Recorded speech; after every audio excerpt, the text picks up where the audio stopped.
Estamos num lugar super especial aqui no centro de Santos. A vista daqui, por sinal, é maravilhosa. A gente está aqui em frente à prefeitura, no espaço de uma galera super criativa, super legal, que é aqui lá no 4D. A gente já entrevistou a Lucelena, já falamos um pouquinho sobre esse espaço, mas hoje nós estamos aqui no Café Gestão, inaugurando o Café Gestão de 2022 presencial da BRH do Litoral Paulista. E para trazer aqui um programa super diferente, todo mundo já conhece o Paulo Queijo, que é o apresentador do programa. Obrigado pela tua presença aqui, Paulo. Na verdade, a gente, como anfitrião, eu agradeço o anfitrião, porque hoje a gente está com o Marco Ornelas, que é diretor de conhecimento da BRH, palestrante, e que nos brindou com uma super palestra, uma discussão. Na verdade, eu vou começar já falando sobre o tema da palestra, ou talvez o que gerou mais controvérsia, que é a questão do caos. A gente chegou num momento de uma oportunidade de humanidade, e para quem trabalha com recursos humanos, desenvolvimento humano é fundamental, que é a questão de proporcionar o caos, de levantar o caos. Ornelas, obrigado pela tua presença aqui no Pessoas de Valor. Fique à vontade. Legal. Vamos lá fazer esse bate-papo aqui, né, Paulo? Isso aí. Ari, para não assustar as pessoas, é legal a gente dar uma contextualizada, né? Porque você fala assim, vamos provocar o caos, provocar a anarquia, pode parecer que a gente vai, enfim, fazer uma provocação desse tipo. Eu acho que a gente está vivendo um mundo cada vez mais complexo. Acho que a complexidade faz parte, né, do ser humano, da natureza, mas a complexidade ela vem aumentando muito por força da tecnologia que conecta e liga todos os pontos, né? Antigamente a gente não tinha isso, né? Me lembro que quando eu era moleque, a gente acompanhava as notícias que apareciam no jornal, então a gente tinha um delay, né, entre o fato e como agora não, a gente assiste ao vivo e a cores, né? Eu estou assistindo em tempo real a bomba que está caindo lá na Ucrânia, né? Então isso trouxe uma aceleração das coisas, né?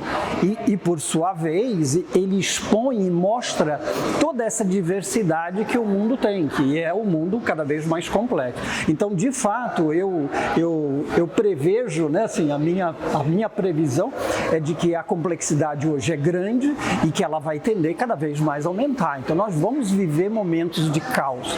Mas isso não é necessariamente ruim. A gente, às vezes, tende a entender, puxa, o caos é uma coisa, eu quero evitar o caos, né? Não, gente, não vamos evitar o caos, porque o caos, ele traz a inovação, né? Veja na pandemia, por exemplo, do ponto de vista de empresas, quantas coisas legais a gente criou na pandemia, quantas coisas legais a gente aprendeu na pandemia.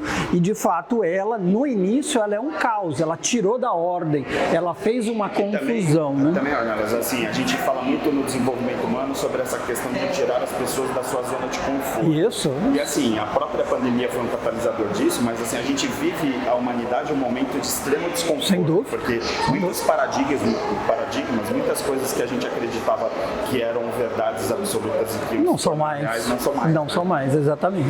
Paulo, efetivamente, a gente está vivendo o pós-moderno, pós do pós-moderno. Então, quem trouxe isso foi ele pra gente, né? Eu achei sensacional, né? Você fica inventando o nome, né? O que seria o pós-moderno?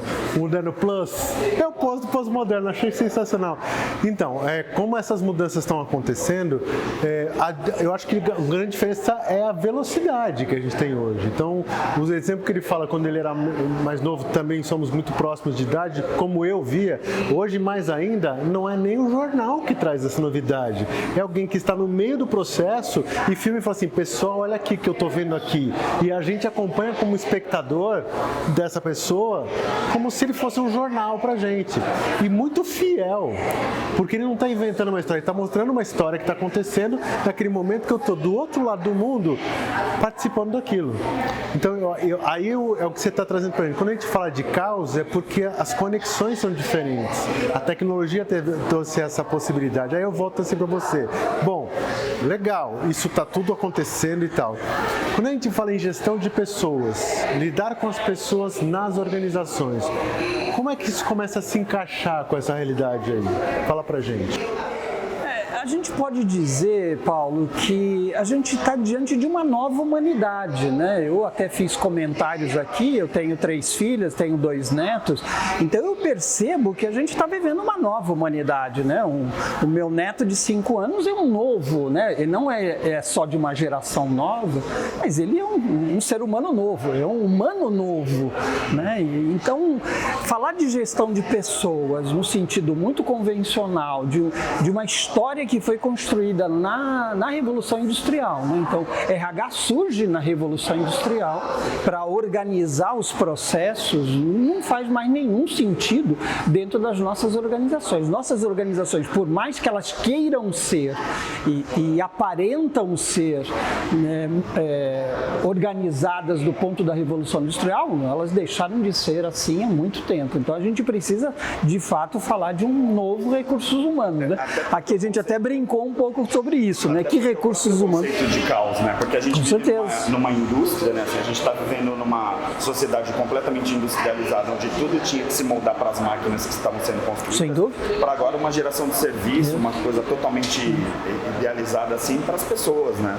Mudou muito, né? Não, mudou. E aí, com certeza, mudou um pouco o nosso papel como recursos humanos, né? Um pouco não, eu diria mudou muito, né? Então, eu diria que a gente hoje precisa olhar para o futuro enquanto recursos humanos, se antecipar essas tendências, porque hoje a gente já não tem muito tempo nesse processo de adaptação e de transformação. Eu preciso me antecipar e começar hoje a construir o futuro. A gente diz que o futuro não é alguma coisa que vem, é alguma coisa que eu já começo a construir agora. A própria questão da introdução do home office, que era uma coisa assim que estava, de certa forma, metabolizando, quer dizer, estava em desenvolvimento, né? Muitas atividades, principalmente Sim. em serviço.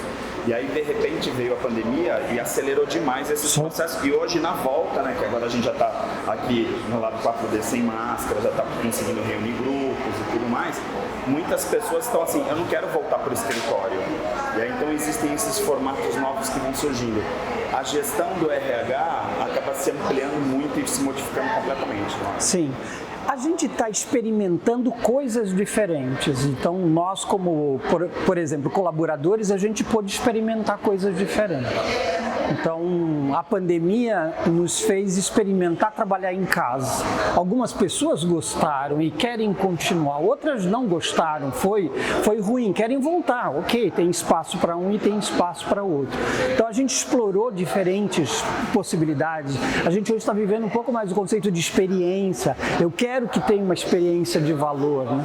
Então, acho que esses são elementos que estão hoje dentro da organização. Né? Tem alguns grandes nomes, né, principalmente da gestão, né, que falam, né, sobre essa questão assim de que o cliente é o centro, o cliente é o rei e tal, não, é o colaborador tal, e aí a gente que trabalha com desenvolvimento de pessoas e que trabalha com recursos humanos, obviamente a gente tem uma percepção bem mais de acolhimento dessas pessoas. Nesse pós-moderno, nesse pós-moderno, que é essa coisa de não ter território, de não ter estabilidade, quer dizer, a gente não sabe, quando a gente está conversando aqui, pode ser que amanhã dispare uma terceira guerra mundial e aí tudo que a gente falou aqui vai água abaixo. O profissional de RH, né, que tinha que ser, né, atualizado constantemente. Agora é burnout mesmo, não tem jeito, porque é o caos do caos. De alguma forma, as questões das doenças mentais, emocionais, burnouts, a gente vai viver, né? Eu vou te dizer, nós vamos continuar vivendo isso e talvez até tenda a aumentar. Há uma tendência de aumentar. Então, por isso que a gente fala hoje muito de resiliência. Eu preciso passar por isso sem me espanar, né? Eu preciso passar por esses conflitos que a gente está vivendo hoje no mundo sem, de alguma forma, né, assim, enfim, chegar ao suicídio ou coisas do gênero, que a gente está vivendo, aumentou isso daí, né? Então, eu acho que resiliência é um elemento importante. Só que eu acho que junto, a gente também precisa começar a pensar o mundo de uma forma diferente. Porque quando eu começo a ressignificar, né, a gente estava falando, por exemplo, ressignificar o trabalho, é como se abrisse uma fronteira de eu poder pensar isso de uma maneira diferente. E aí a minha emoção, ela é diminuída diante desse contexto, tá? Porque quando eu vejo alguma coisa e ressignifico, a minha emoção ela é modificada. Né? Sim, o próprio conceito de trabalho, né, Paulo? Então, aproveitando esse que ele está trazendo do ressignificar, vamos falar de duas concepções que não são necessariamente antagônicas, mas parecem. É a empresa tradicional e o modelo startup. Né?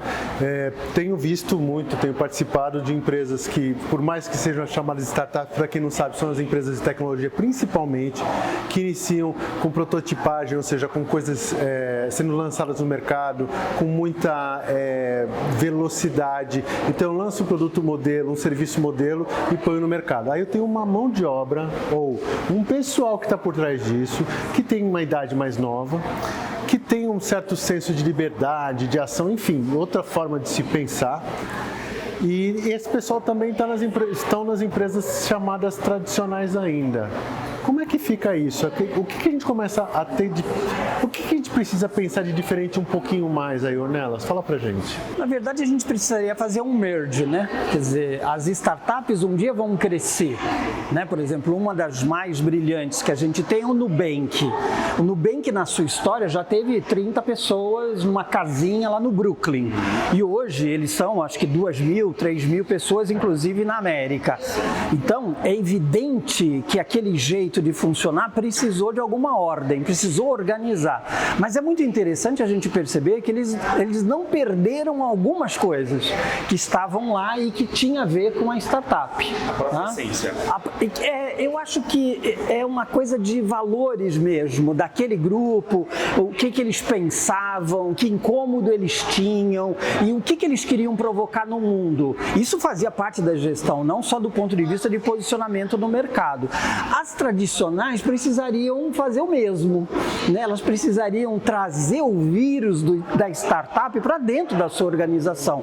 Mesmo uma grande corporação pode ter o espírito, por exemplo, mais inconstante, o espírito mais transformador. Porque a gente chega com, por exemplo, vamos tirar o caso das startups que tem uma rapidez de algumas coisas, mas está tendo muito problema ainda para lidar com essas pessoas. Não é só as tradicionais, mas as empresas que não têm esse tipo de estrutura ficam pensando em retenção, até que é uma ideia hoje que fica assim, retenção é muito relativo. Como é que eu faço, né? O que eu tenho que prestar atenção aí para que eu possa dar um pouquinho ouvidos aos anseios, das necessidades desse meu cliente interno, que é meu colaborador, sem deixar com que, às vezes o pessoal fica assim, mas ele vai mandar na minha empresa? Né? Como é que você vê isso hoje? Eu acho que a gente precisa fazer uma brincadeira que muita gente já falou e vem falando. A gente precisa inverter essa regra, né? Hoje a gente ainda tem organizações que funcionam para cima, né? Quer dizer, eu respondo para um presidente que responde para um acionista e parece que a gente fica convergindo só para isso. A gente precisa fazer uma inversão disso. Eu preciso olhar o colaborador, eu preciso olhar o cliente, eu preciso olhar os fornecedores, eu preciso olhar o entorno, onde eu estou, onde aquela organização está. A gente precisa fazer uma inversão, né? A gente já está numa era e numa economia de multi-stakeholders, não só shareholders, né? De eu só entender um único olhar, né? E aí eu acho que assim, não é a era do cliente, não é a era do colaborador, é a era das pessoas. E essas pessoas podem estar em qualquer lugar, ela pode estar inclusive ali na rua, mas que de alguma forma afeta o meu negócio, né? Ou vai afetar o meu negócio. Eu acho bem legal quando a gente fala dos recursos humanos, né? Na verdade, a gente lembrar que esses humanos, a gente está falando de humanidade, está falando de pessoas, né? Mais do que nunca, esse conceito de humanidade se torna importante, né? Eu vou chamar um intervalo muito rapidinho aqui na Santa Cecília TV, a gente volta em um minuto aqui no Pessoas de Valor. Você não aprende a ser líder na escola e nem na faculdade. E a liderança é uma habilidade que se desenvolve. Nada melhor do que a imersão online Desafios da Liderança nos dias 28 e 29 de maio. Você pode se inscrever já pelas redes sociais Coach Renise Gomes e realmente potencializar os seus resultados na vida e nos negócios. Existe um bebê que é especial. Está sempre na moda, bonito pra você. A mamãe e o papai, ele quer agradecer pelo banho de loja da estação do bebê. Roupinhas, acessórios, carrinhos, enxoval, toda a decoração da estação do bebê. Rua Carvalho de Mendonça, 251 Santos. Estamos atendendo. Ligue para 3302-1970. O seu bebê feliz na estação do bebê. O Célula Mater foi criado há 30 anos pelo Dr. Carlos Eduardo, um dedicado biomédico que decidiu usar todo o seu conhecimento para cuidar melhor das famílias da nossa região. Ao longo das décadas, o Célula Mater cresceu e conquistou a confiança da população com seu atendimento humanizado, virando referência de qualidade em análises clínicas e de precisão nos resultados de exames laboratoriais. Laboratório Célula Mater, presente no momento em que você mais precisa. Estamos de volta com Pessoas de Valor e hoje a gente está com o Marco Ornelas aqui no lado 4D, no centro de Santos, nessa paisagem maravilhosa. Primeiro café de gestão do ano presencial, né? Um dos grandes eventos que a BRH Litoral Paulista aqui realiza, né? Da Baixada Santista. E a gente está com o diretor de conhecimento da BRH São Paulo, que nos brindou com uma palestra super incrível, falando sobre o futuro, né? Da nossa profissão, o futuro, na verdade, o futuro das pessoas. Porque quando a gente fala, a gente terminou o bloco falando de humanidade, aí a gente está falando dessa questão. Eu gostaria de trazer um pouquinho o conceito, até por conta do teu mestrado, tal, da tua pesquisa, essa questão da biologia cultural, que acho que é super importante a gente entender também a questão da cultura. Outro dia a gente estava até falando isso num programa, a Márcia Tito na semana passada, falando sobre sexualidade, falando assim, tem muita coisa que é cultural, por que não falar de sexo, por exemplo, com as crianças, ou fala com os meninos, não fala com as meninas, tal? Onde que entra esse conceito de biologia cultural, ou não vamos pensar só na biologia cultural, mas conceito de cultura e a transformação que a gente precisa provocar nas pessoas a partir de agora para esse novo mundo, que é um mundo, digamos, de uma nova era, vamos chamar assim. Talvez o que a gente pudesse pensar é o seguinte, a gente tem que tomar um certo cuidado, porque muitas vezes a gente fica atribuindo às pessoas, né, a natureza humana, e a gente muitas vezes diz, o homem é dessa maneira, a mulher é dessa maneira. Eu acho que a gente fica atribuindo coisas que elas são culturais e não são da humanidade. Então, talvez uma grande reflexão que eu fiz no meu mestrado, né, acho que foram muitas coisas, mas uma delas foi um pouco o que é da essência do homem, e homem aqui da humanidade, não homem sexo, né, mas homem, pessoa, e o que é da cultura. E eu comecei a perceber que o que a gente muitas vezes atribui ao homem é da cultura. Né? Por exemplo, isso, né? Porque que certos assuntos, certos brinquedos, certas cores. Por que eu monto o mundo dessa maneira? Eu montei o mundo dessa maneira do ponto de vista de cultura, não do ponto de vista de essência. Né? No fundo, as diferenças que existem, biológicas, elas são muito menores, mas as diferenças culturais são enormes. Né? Então a gente tem salários diferentes, posicionamentos diferentes, isso para todos, né? Não só homem e mulher, raça e assim por diante. Essas diferenças. E aí, assim, o que a gente está falando hoje? Né? Quando a gente afeta a diversidade, uma coisa que a gente, nós somos todos humanos, sem dúvida, nós somos todos humanos. E nesse ponto de vista, as diferenças elas são muito menores do que as diferenças culturais. Né? Mas aí me vem uma coisa assim que talvez quem está assistindo pense, assim, uma curiosidade, né? Mas assim, a cultura também não é feita por esses humanos, assim, é como se a gente estivesse respirando uma cultura que foi feita por pessoas de gerações anteriores. Porque como que é essa transcendência da cultura? A cultura é feita pelas pessoas e ela é reproduzida. Né? Então eu vou fazendo, vou reproduzindo, isso vai dando certo, e eu vou reproduzindo, isso vai dando certo, eu vou reproduzindo.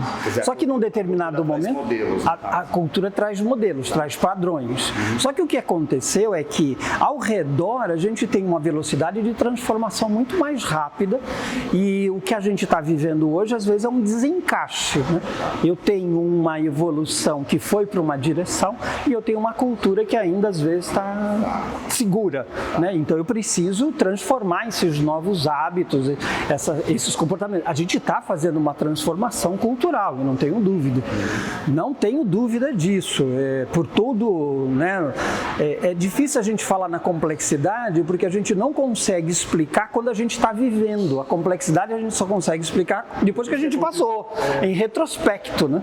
Então é um pouco difícil, mas eu diria, se daqui a 5 anos a gente se encontrar para fazer um programa desse tipo, a gente vai ver quantas coisas a gente avançou e nadou de braçada em função de tudo isso que a gente está vivendo. Estamos vivendo a guerra, mas eu arriscaria dizer, deixa registrado aí, nós vamos sair muito melhores de tudo isso.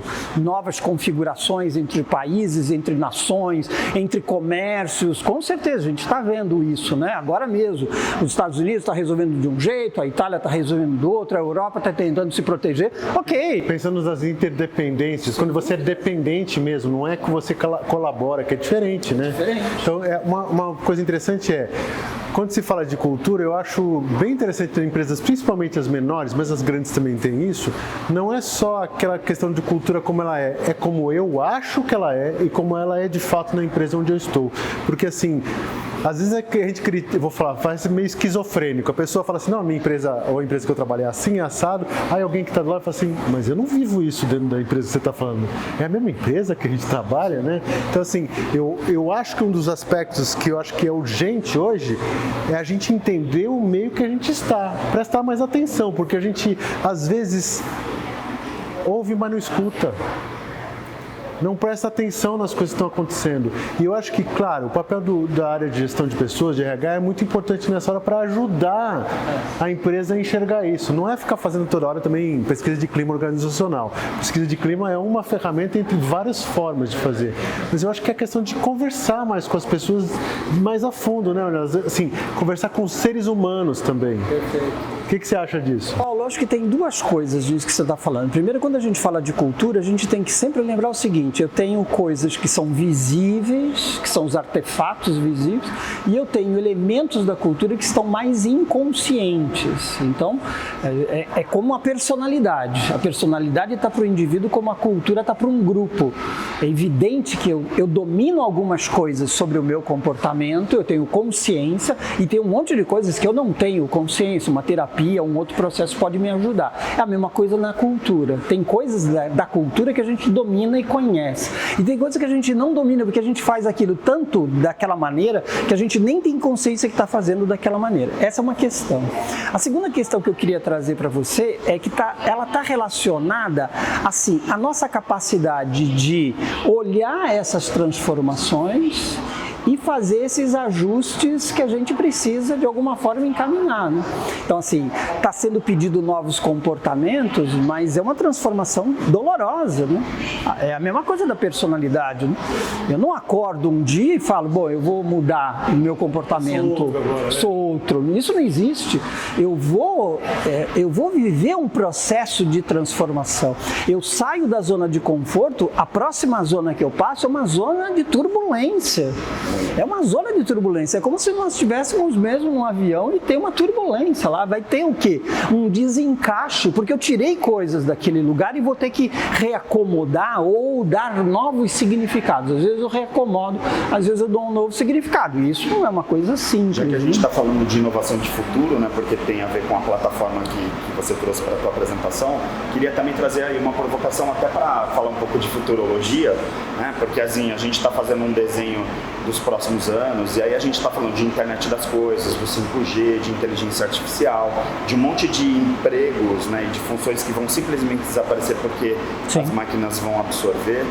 A gente ouve muito falar de pensamento crítico, comunicação clara e criatividade como competências para esse próximo século, né, para esse século que a gente está vivendo aí, para esses próximos anos. A gente está vivendo um momento que efetivamente a gente vai ter que mudar as nossas relações interpessoais porque a gente vai ter que começar a se relacionar com outras coisas além dos seres humanos?